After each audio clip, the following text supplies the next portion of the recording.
Allah, ya Allah, ya Allah, ya Allah, ya Allah, ya Allah, ya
Hadirin rahimakumullah, untuk mengawali aktivitas kita yang setiap Selasa bacaan istighfar Rajabul Haddad yang dilanjutkan dengan taklim kita sifat salat Nabi Muhammad SAW. Awalan seperti ini, insyaallah kita akan mulai membaca kitab insyaallah Selasa depan. Ini hari Syawal, kita masih ada di bulan Syawal. Alangkah bijaksananya kalau saya mengawali meminta maaf atas kesalahan dari ucapan, perbuatan atau apapun selama kita bergaul. Saya pasti banyak hal-hal yang menyinggung atau menyakiti dari para hati jamaah. Saya secara pribadi mohon atas semua kesalahan saya, panjenengan berkenan memberikan maaf kepada pribadi saya. Insya Allah menawi panjenengan nek kula pasti salah kata, tapi nek jenengan menawi kagungan, kalepatan, kesalahan dan kula insya Allah kula secara zahir dan batin insya Allah memberikan maaf kepada panjenengan sedaya. Karena masih hanya yogyanya saling meminta maaf itu tidak nunggu bulan saya saiki ngeteni sawal tahun ngajeng ya kayak orang umur kayak enek. Nah bahaya. Mungkin kalau panjenengan saya diparingi panjang umur ditaatilah wa rasulih. Karena mohon maaf, kesalahan kepada manusia itu relatif berat, tanggung jawabnya relatif berat. Berbeda ketika kita punya salah kepada Allah, ketika kita melanggar dari perintah Allah, itu untuk menebus dari kesalahan kita kepada Allah relatif mudah, sangat mudah. Contoh yang kita lakukan saat ini, kita menghadiri majelis zikir, dipersempurnakan dengan majelis ilmu. Kita keluar dari masjid ini setelah selesai melaksanakan majelis zikir, majelis ilmu, kita sudah tidak punya salah sama Allah. Tidak punya salah. Kenapa? Karena di dalam kitab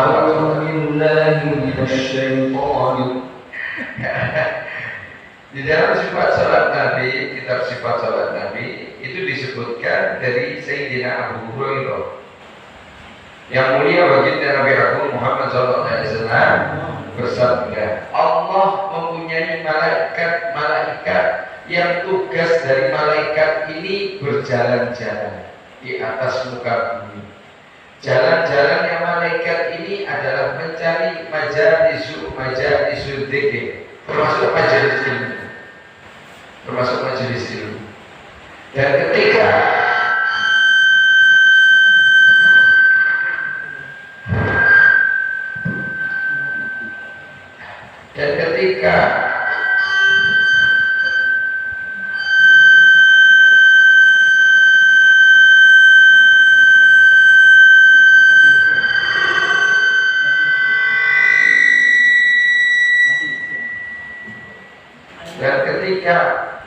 malaikat ini menemukan majelis zikir atau majelis ilmu atau majelis maulid, majelis sholawat, maka para malaikat ini memanggil satu dan yang lainnya. Kemudian malaikat ini mendatangi satu persatu orang-orang yang hadir di majelis tersebut dan bertanya, apakah Anda memiliki keperluan kepada Allah? Apakah Anda memiliki keinginan kepada Allah? Ya, ditanya seperti itu. Makanya kalau natos nilai akan ketika kita hadir di majelis semacam ini, maka segeralah duduk mencari tempat yang mudah bagi Anda, yang tidak mengganggu bagi jamaah yang lain. Kemudian segera konsentrasi, segera fokus kepada majelis zikir tersebut. Salah satunya apa yang menjadi keinginan, sampaikan di dalam majelis itu. Anda punya masalah, sampaikan. Anda punya keinginan kepada Allah, sampaikan di situ semua urusan panjenengan. Karena malaikat tanya, apa keperluan Anda? Apa keinginan Anda? Ditanya oleh malaikat. Setelah itu malaikat mengelilingi dari tempat yang dilaksanakan majelis tersebut sampai pada langit dunia, yang para ilmuwan sampai saat ini belum menemukan batas langit dunia. Dan dilanjutkan di dalam hadis tersebut, para malaikat melapor kepada Allah Subhanahu wa taala, dan Rabbul Alamin bertanya kepada para malaikat. Allah bertanya, bukan Allah tidak tahu. Allah bertanya, bukan Allah tidak ngerti, tapi Allah bertanya untuk memberikan kita umat baginda Nabi Muhammad SAW suatu pengajaran.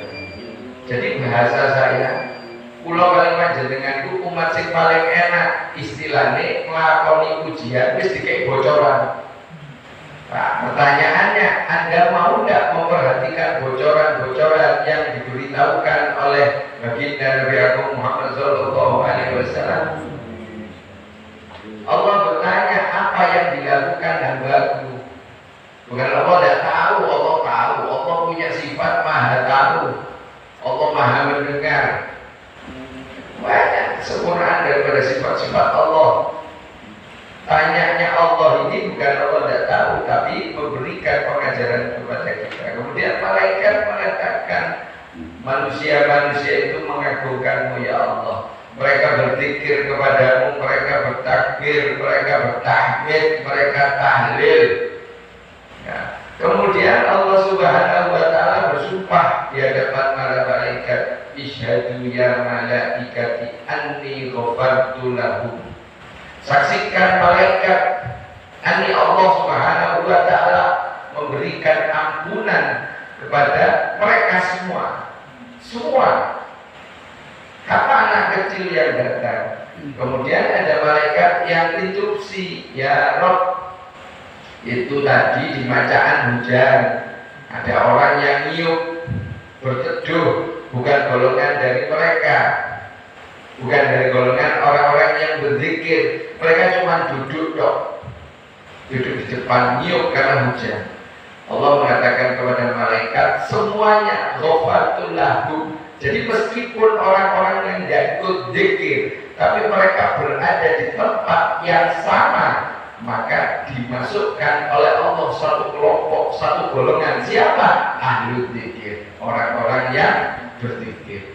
Orang yang tidak ikut bagian mendapatkan keistimewaan, mohon maaf tanda kutip, yang sama, mendapatkan ampunan dari Allah. Bagaimana kita yang sudah niat dari awal, dari rumah sudah nawaitu untuk menghadiri majelis semacam ini, Tentu pemberian Allah istimewa bagi kita.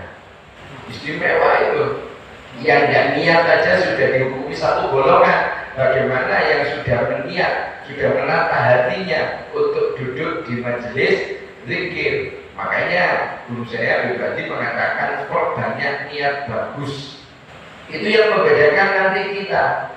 Anda kesini niatnya jangan hanya cuma duduk di majelis zikir saja. Niatkan sholat berjamaah, niatkan iktikaf. Ini boleh pakai iktikaf, masjid kalau sudah diwakaf. Niatkan iktikaf, niatkan silaturahim, niatkan thalabul ilm, niatkan zikir kepada Allah. Dan perbanyak niat-niat yang bagus. Ketika dalam perjalanan ada niat yang berubah, maka segera perbarui dengan cara berdoa kepada Allah. Niat yang berubah tadi apa? Mintakan sama Allah, ya Allah niat saya kok melenceng. Sampaikan kepada Allah, bantu saya, tolong saya ya Allah, mudahkan saya untuk menjalankan ibadah kepada-Mu. Ibadah mananya banyak, silaturahim bisa ibadah kalau niatnya betul.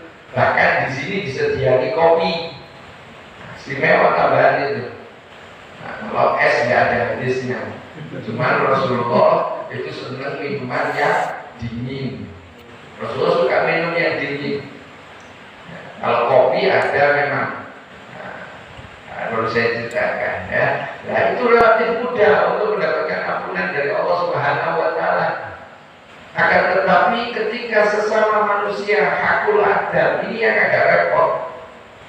Harus ada ucapan, maafkan saya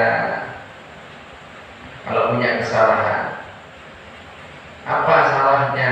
Kalau berani sebutkan, mohon maaf, hari kemarin saya ngerasanya ada, mohon maaf ya. Itu kemarin saya lakukan. Saya pernah dulu itu punya buruk sangka sama seseorang. Kemudian kemarin beliaunya datang ke rumah. Akhirnya momen itu saya gunakan untuk meminta maaf dan disaksikan oleh beberapa orang. Dengan satu saksi ketika wonten kedadosan ngeten, kula niki nggadahi prasangka boten saya datang beliau. Kula saniki nyuwun agunge pangapunten, nyuwun pangapura amargi sebab kula natos nggadahi prasangka ingkang boten saya teng jenengan. Yang saniki golek penake tok. Nek ketemu minal aidin wal faidin nyuwun punya pangapunten dohir wal batin. Nah salahmu apa? Gak salah ya ojo harus sepuluh. Nah kalau kita ngambil hak, maka kembalikan haknya atau minta halalnya. Kata si kula contohaken misal kula dateng Mas Iwan gak ada utang 1 juta. Terus foto-foto dandang kula mriko. Mas Iwan sepurane sing akeh yo. Nek Mas Iwan cerdas mesti ngomong. Salahin apa to piye? Ojo langsung nggih sami-sami alhamdulillah wis sepuro. Lunas wis sepuro. Nyuwun halal le. Nah, niku kedadi sampai akhir.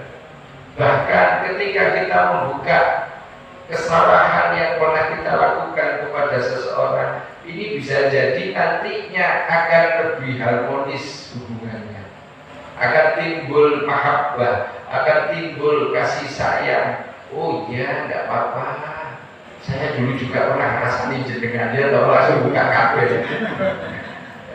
Tapi kan saling memaafkan. Ketika hal tersebut dilakukan, maka antar hablum minan nasnya ini sudah beres. Akan tetapi kalau perkara semacam ini tidak disampaikan, tidak mau meminta maaf atas kesalahan yang pernah diperbuat, maka kesalahan ini akan terus berada. Tidak cukup dengan taubatan nasuha, nggak bisa. Yusewu. Nah terus kontes sudah riwayat. Ini sudah sahabat, ini wadul dengan Nabi. Ya Rasulullah, saya mempunyai tetangga seorang wanita yang saya sing rumangsa wedok aja tersinggung nggih. Panci sing ngoten kula boten diskriminasi, panci ngoten lanang ya padha wae biasane. Cuman di kedadian iki tiangnya wedok, tiang perempuan. Saya punya tetangga seorang perempuan. Ketika siang dia ini puasa, ketika malam dia ini ibadah. Jadi wong wedok niki ahli ibadah. Awane poso, dalune ibadah. Akan tetapi sahabat niki matur dhateng Kanjeng Nabi, akan tetapi tetangga saya perempuan ini sering menyakiti hati kami dengan lisannya. Dengan kata lain, wong wedok iki nyelakuan. Ya ini betul piro? Dan soalnya. Sering menyakiti hati kami ya Rasulullah. Terus kenapa dawuhe Kanjeng Nabi? Kanjeng Nabi paling dawuh dengan sahabat iki wau iya. Iya niki lek dimaknai dalam bahasa Indonesia, wong wedok iku nek wong lanang iku buah. Iya, finnar. Orang perempuan ini di dalam neraka. Lho padahal awalnya poso dan ibadah. Tapi nyon sewu sering nyatu, sering nglarani atine tiyang lintu. Dan ini jenengan garis bawah iki. Kanjeng Nabi dawuh hiya finnar. Bahkan di lain kesempatan Nabi Agung Muhammad SAW mengatakan, palet dhateng sahabat sinten tiyang sing bangkrut. Sahabat jawab, tiyang sing bangkrut nggih kok tiyang sing gadahi modal kata, bondo kata, terus usaha, terus bangkrut, rugi. Lah niku tiyang sing bangkrut. Terus wonten sing masani malih tiyang sing bangkrut niku nggih ketika tiyang niki transaksi ternyata murung, gak sida tiyang niku nggih diwastani bangkrut boten. Bukan itu. Orang yang bangkrut, orang yang rugi adalah ketika dia di alam dunia mengumpulkan banyak pahala dari melakukan banyak ibadah, ketika berhadapan di pengadilan Allah Subhanahu wa Ta'ala, banyak orang-orang pernah didolimi menuntut orang tersebut. Mboten tiyang wadul, ya Allah, tiyang niki ketika tentunya sering melarani hati kula. Allah Subhanahu wa Ta'ala apa? Kadar kedoliman, kadar kemaksiatan, kadar kesalahannya akan diganti dengan pahala yang dia miliki. Dijoli. Jadi pahala sing kata mau dipundhut diparingi tiyang sing dolimi. Nek wonten tuntutan malih, mungkin tiyang iki mendhet hak tiyang itu sampai meninggal tidak disampaikan, tidak dimintakan halal, tidak dimintakan ikhlas, dituntut. Kalau tiang ini kan diberdek, ya Allah tiang ini mendek hak kula, kula nyuwun keadilan jenengan, ya timbang malih pahalanya cukup. Sampai ketika pahalanya tiang ini mau telas, menawi kasih wonten sing nuntut atas kedoliman, atas kejahatan yang dilakukan, maka dosa dari orang yang didolimi, dosa saking tiang ingkang dijahati niki mau dipundhut dilebetaken dosane tiang sing jahat sing dolim mau. Terus ngoten, nek tasih tuntutane kuwatah. Maka ketika orang ini keluar dari pengadilannya Allah, masuk bawa pahala banyak, keluar bawa dosa yang banyak. Niki tiang bangkrut, niki tiang rugi. Hati-hati, napa malih akhir zaman ngeten niki. Jaga lisan, jaga tangan. Maksudnya napa jaga tangan? Tangan ini saged dolim melalui HP. HP niku gepeng setan niku. Hati-hati niku. Saestu. Saya dinambakan sampai wedine kalian bahasa lisan iki ketika saya tidak bakal boten-boten keperluan ngomong niki mendhet waktu terus dimut.